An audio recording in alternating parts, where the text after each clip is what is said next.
con un novo zapaterazo, é dicir, o señor presidente do goberno nunha veloz fuxida, e eu creo que cada día máis veloz, encamiñándonos ao desastre social, volve a poñer en marcha o que se deu en chamar xa no seu día un plan B, novos retallamentos, novas privatizacións para facer frente a unha situación donde, en fin, basicamente os especuladores siguen campando as súas anchas.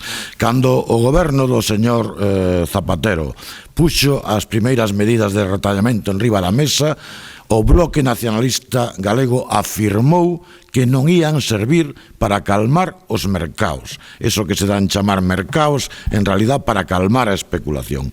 Hoxe é evidente que tiñamos razón.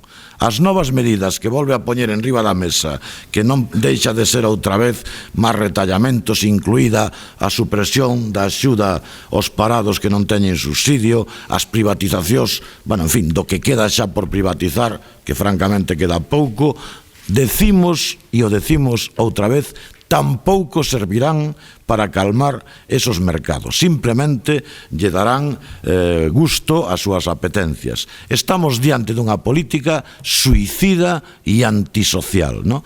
Polo tanto, nós temos que decir que o Partido Socialista fai a política da dereita. E a dereita se limita a facer política.